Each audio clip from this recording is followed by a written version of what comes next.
अस्सलाम वालेकुम दोस्तों, welcome to my channel Syed horror diaries. उम्मीद है आप लोग सब ठीक ठाक होंगे, खैर खैरियत से होंगे। दोस्तों, जो वाक़या आज मैं आप लोगों के साथ शेयर करने जा रहा हूँ वो हमारे साथ कराची से उसामा ने शेयर किया। उसामा लिखते हैं कि ये 2013 की बात है। आप लोगों को तो मालूम ही होगा कि कराची वाले तमाम मज़हबी त्यौहार जितने होते हैं वो बहुत एनर्जेटिक होके तमाम सेलिब्रेट करते हैं, चाहे उसमें ईद हो, रमज़ान हो या बकरा ईद हो। ये जो ज़िक्र वो कर रहे हैं ये ईद उल अज़हा का ही है। और आप लोगों को तो मालूम ही होगा कराची वाले बकरा ईद के दिनों में बहुत ही जज्बे के साथ इस त्यौहार को मनाते हैं और काफ़ी ही दिन पहले से, तकरीबन महीने डेढ़ महीने पहले से ही मंडी वगैरह लग जाती हैं और जानवरों की आमद का सिलसिला शुरू हो जाता है। और मोहल्ले के तमाम लड़के और बाकी और रिश्तेदार सब मिल के मंडियों के चक्कर लगाते हैं और अपने अपनी जानवरों की ख़रीदारी करते हैं और समटाइम्स घूमने फिरने भी जाया करते हैं। उसामा लिखते हैं कि कराची में रहने वाला हर लड़का, हर शहरी ये बात ज़रूर जानता है कि सोहराब गोट में गाय मंडी या बकरा मंडी लगा करती है, जो बहुत ही रिवायती तरीके से सजा करती है। पूरे ही मुल्क से तमाम जानवर वहाँ आया करते हैं और वो एशिया की सबसे बड़ी मंडी कहलाती है।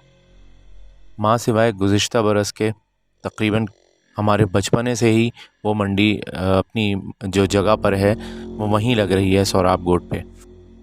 अब हम लोग जब जाया करते थे लास्ट ईयर तक भी, तो उसमें मौजूदा जो देखने में नज़र आया वो सोसाइटीज़ वगैरह बनना स्टार्ट हो गई हैं और हर साल एक नई जगह जो है वहाँ कोई ना कोई सोसाइटी मौजूद होती थी। मगर ये जो बात, क्योंकि इस बात को तकरीबन 9 से 10 साल का वक्त गुज़र गया है, उन दिनों इतनी सोसाइटीज़ वगैरह का वहाँ पर क़याम नहीं था। और फ्रंट पर जो वीआईपी टेंट्स वगैरह लगते हैं और बैक साइड पे जाके बिल्कुल कच्चे का जो एरिया होता था वहाँ पे अक्सर लोग जो है जानवरों की तलाश के लिए चले जाया करते थे, क्योंकि वहाँ रेट जो हैं वो निस्बतन फ्रंट से कम हुआ करते थे। तो हम तीनों दोस्त भी उस दिन तकरीबन 12 बजे के करीब हम अपने घरों से निकले। हमारी रिहाइश गार्डन के इलाके में थी और हमारा ये दूसरा चक्कर था। तकरीबन अभी 18 से 20 दिन बाकी थे बकरा ईद को और हम काफ़ी अर्ली थे, मगर माल काफ़ी हद तक आ चुका था। और बैक साइड तक जहाँ पे कच्चा है वहाँ पे अमूमन लाइटें वगैरह भी बहुत कम हुआ करती हैं। हम वहाँ पर पहुँच गए। काफ़ी देर घूमते घामते हमें तकरीबन 3 से ऊपर का तो यकीनन टाइम हो गया था। हम थक भी काफ़ी गए थे, मगर अभी मज़ीद हम सर्च कर रहे थे कि कोई ना कोई जानवर शायद हमें समझ में आ जाए तो हम बयाना वगैरह रखवा कर फिर किसी दिन आके उठा लेंगे। मगर अभी तक ऐसा कुछ भी नहीं हुआ था। हम लोग काफ़ी थक भी गए थे, क्योंकि पीछे की तरफ अमूमन वॉशरूम्स वगैरह जो बनाए जाते हैं आर्जी तौर वाले, जो आर्जी तौर पे बनते हैं, वो फ्रंट पे ही ज़्यादा थे। बैक साइड पे बहुत ही कम थे या हमें मिले नहीं। काफ़ी घूमने के बाद अब मुझे वॉशरूम वगैरह जाने की ज़रूरत महसूस हुई, तो मैंने अपने दोनों साथी दोस्तों से बोला कि मुझे तो थोड़ा वॉशरूम जाना है। मगर हम लोगों ने यहाँ वहाँ दाएं बाएं सब तरफ देखा, मगर हमें कहीं भी वॉशरूम वगैरह कुछ दिखाई न दिया। मैंने अपने साथी दोस्तों से कहा, तुम लोग यहीं फ्रंट पे आसपास ही रहो, मैं ज़रा पीछे की तरफ चला जाऊँ, वहाँ पे अंधेरा भी ज़्यादा है और कोई ना कोई झाड़ियाँ वगैरह, मैं वहाँ पर फारिग हो जाता हूँ। मगर मैं ये नहीं जानता था ये जो मैं कुछ करने जा रहा हूँ ये मेरी ज़िंदगी की बहुत बड़ी भूल बन जाएगी। मैं कुछ फासले पर जगह देखकर वहाँ पर जाकर फारिग होकर वापसी अपने दोस्तों के पास आ गया और फिर हम आगे चल दिए, क्योंकि रात बहुत ज़्यादा हो गई थी और अभी प्राइजेस भी कुछ सही नहीं थे। तो हमने फ़ैसला ये किया कि हम लोग अभी चले जाते हैं, फिर बीच में किसी दिन इंशाल्लाह दोबारा चक्कर लगाएंगे। हम तीनों दोस्त बाइक पर एक साथ ही आए थे और हमने फ़ैसला किया कि अब अपने बाइक पार्किंग की तरफ से जाके बाइक लेकर और फटाफट अपने घरों को निकला जाए। सुबह ऑफिस भी था और हम बहुत थक भी गए थे। हम अपने अपने घरों को हो लिए। मेरे दोस्त बताते हैं कि मैं रास्ते भर खामोश रहा, जो मेरी आदत के बिल्कुल अगेंस्ट है, क्योंकि मैं बहुत ही बातें करने वाला और चंचल किस्म का लड़का हूँ। घर जाकर फटाफट मैं सोने की तैयारी करी और सो गया। मगर अगले ही दिन से मेरे रवैये में बहुत ज़्यादा बदलाव महसूस मेरे घर वाले करने लग गए, क्योंकि जाहिर सी बात है कोई भी चीज़ मेरी नेचर से अगेंस्ट हो तो घर वाले यकीनन उन चीज़ों को बहुत अच्छे से समझ जाते हैं। अगली ही रात जब मैं सो रहा था तो मुझे बाकायदा से फ़ील हुआ जैसे मुझे अपने गले की तरफ दबाव महसूस हो रहा है। मैंने इस चीज़ को इग्नोर किया मगर घबरा के मैं उठ गया क्योंकि दबाव काफ़ी ज़ोर और शिद्दत का था। कुछ ही देर बाद मुझे महसूस हुआ कि मेरे पैरों की साइड पे कोई सफ़ेद कपड़ों में खड़ा हुआ है, मगर मैं उसको कुछ ख्वाब वगैरह समझकर आंखें तो मेरी खुली, मगर फिर मैं दोबारा लेट गया। मैंने थोड़ी दुआएं पढ़ी और फिर दोबारा मैं लेट गया। अब ये वाक़यात बढ़ने लग गए और अगले 2 से 3 दिन में मुझे काफ़ी रातों में कोई जगाता, कभी कुछ मुझे कानों में सरगोशी महसूस होती तो कभी मुझे जिस्म पर बाकायदा दबाव महसूस होता। मेरे घर वाले, मेरे भाई वगैरह मुझे बताते हैं कि मेरी आम दिनों के हिसाब से खुराक बहुत ज़्यादा हो गई, जो कि एक बहुत ही गैर मामूली सी बात है।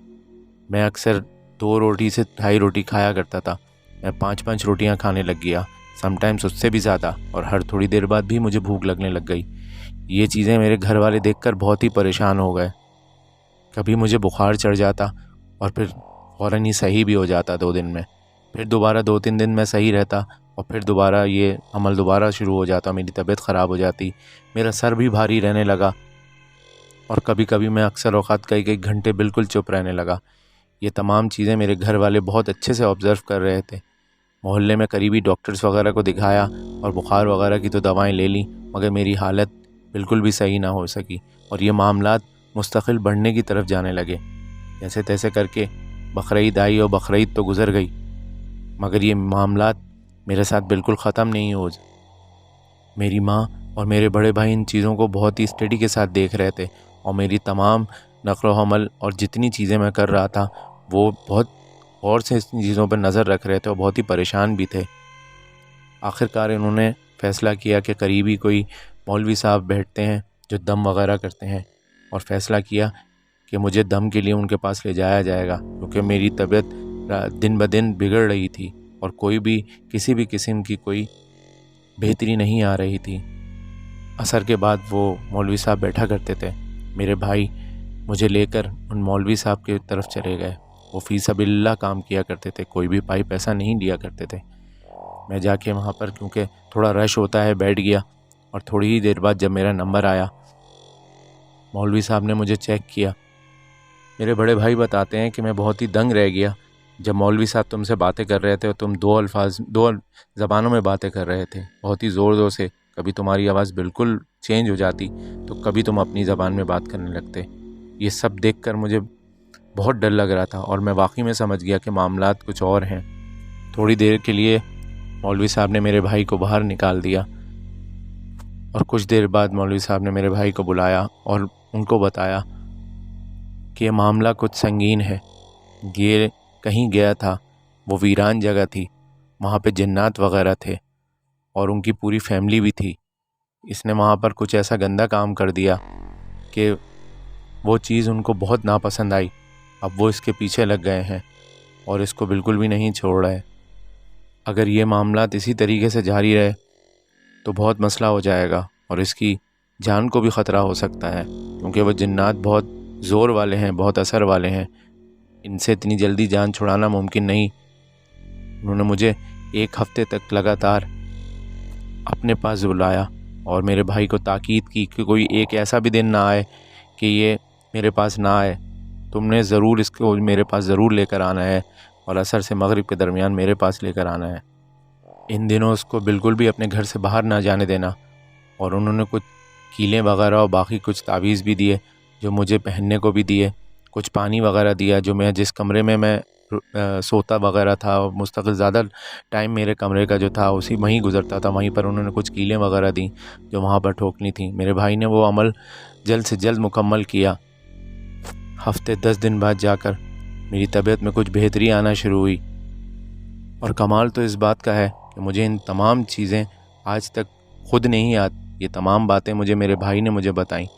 मुझे कुछ भी नहीं याद, यानी कि जब वो जिन्नात या जो भी अमल जो थे करते थे या जो मेरे ऊपर आते थे, मुझे उस वक्त बिल्कुल भी फ़ील नहीं होता था। अल्लाह पाक का शुक्र है कि अब मैं बिल्कुल ठीक हूँ।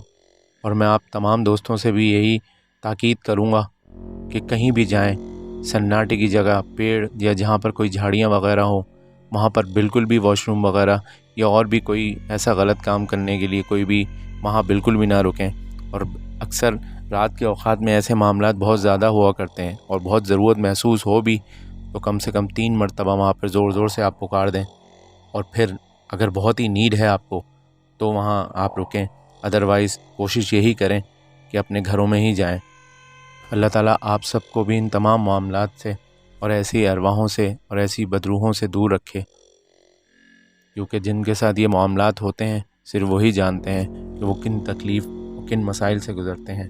अल्लाह ताला हम सब की हिफाजत फरमाए, आमीन। मेरे चैनल सैयद हॉरर डायरीज़ को लाइक करिएगा, सब्सक्राइब करिएगा, शेयर करिएगा और कमेंट्स में ज़रूर बताइएगा कि मेरा ये सच्चा वाक़या आप लोगों को कैसा लगा जो मैंने आप लोगों के साथ शेयर किया। अपना बहुत ख्याल रखिएगा। अल्लाह हाफ़िज़।